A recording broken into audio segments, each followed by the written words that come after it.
انا لسه يا جماعه مخلصه دلوقتي اونلاين سيشن مع بنوته زي القمر. بتشتكي لي انها سابت واحد عشان بيعملها وحش جدا جدا، بس مش قادره ما ترجعلوش. هي سابته بس عايزه ترجع له، ومكلماني تقول لي هو انا ليه عايزه ارجع لحد بيعملني وحش قوي كده. ركزوا بقى معايا، لان اللي بيحصل ده مش حب. اللي بيحصل ده حاجه اسمها اكترار، بالانجلش رومينيشن، لو حد سمع اللفظ ده قبل كده. المخ بيفضل يعيد القصه اللي حصلت مش عشان يفهمها، عشان يطفي تهديد جواه. ركزوا معايا بقى، التهديد ده بيبقى غالبا حاجه من ثلاثه: يا اما كلمه انا مش كفايه، او كلمه انا مش مهم، او كلمه انا شخص وحش.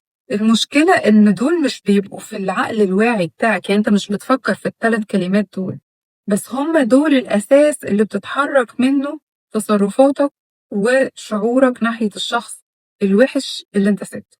فالمخ بيفضل يرجع للقصة ويرجعها ويفتحها تاني، وتحاول تكونتاكت تاني وتسمع رأيه فيها برضو، عشان تصلح واحدة من الثلاث أفكار دول أو أكتر. لما سألتها انتي شايفة نفسك ازاي بعد ما سبتيه، قالت لي حاسة إن أنا كنت ممكن أجي على نفسي شوية كمان، كنت ممكن أستحمله. لما سألتها أسئلة أكتر قالت لي أنا عشان ما استحملتوش معناها إن أنا مش كويس، أو رجعنا لواحدة من التلاتة. هنا بقى كل حاجة وضحت، بان لها إن هي مش محتاجة الشخص، هي محتاجة تثبت إحساس إنها مش وحشة.